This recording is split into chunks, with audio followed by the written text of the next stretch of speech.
A devoted Christian will understand the will of God when he or she prayed. That you don't pray for your own will to come to pass. It's for the will of God to be fulfilled.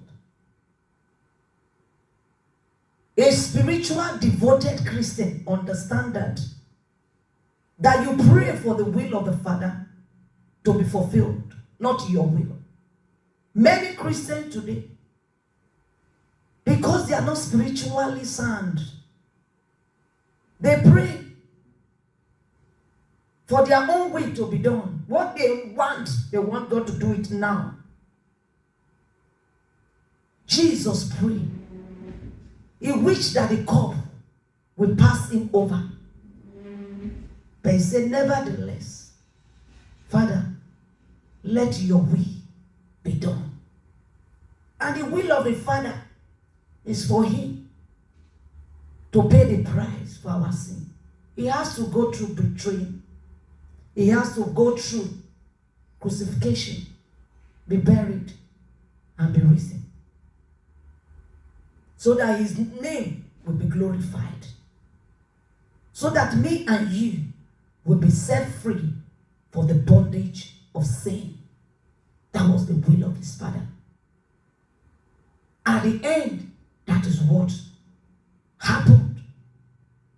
If the will of his Father is for you to go through that pain, you will go through it even after you have prayed. If the will of the Father, the one that created you and I, said we must go through the process of betraying, of pain, tears, sleepless nights, crying and calling upon him, you will go through that process. Never think when you just pray, God will just begin to run enter schedule, begin to move and say, my daughter has prayed, my son has prayed, I need to do something right now. His will must be done. His will must be done. His will is that process that we go through in life, so that we come out more devoted to him. More devoted to him. If God does not take some of us through a process of test of time, we will not know what is called spiritual. We will not know what is called spiritual devotion. Some of us, if God did not take us through tough time, test of faith, we will not understand what is called spiritual devotion.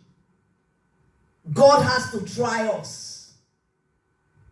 That we begin to understand that there is a need for us to be more devoted to him, even in our calling. My test made me to be more devoted in my calling. The test that I went through from the Lord. I have to stand spiritually and tell myself I need to be more devoted to God. Some of you, that test, you don't know that God is calling you into devotion. He wants you to be more dedicated to him. He needs your full attention. That shaking in your marriage, God is using to call you spiritually, to align with his word. Some of you, it's because you've not answered the call of God. Some of you are battling right now because you don't understand what God wants you to do. You are not giving God the chance to bring his will, to fulfill his will in your life. That is what you're going through, what you're going through. You are there blaming the devil. You are even annoyed you don't want to pray again. Because God has not, you were not able to use your prayer to change God's principle. People of God, we should understand that God wants us to be spiritually devoted to Him. Like Mary and Martha. You see how two sisters choose different paths in life. Martha was busy with so many things, troubled about many things, while Mary chose the one path to stay and be devoted to Christ.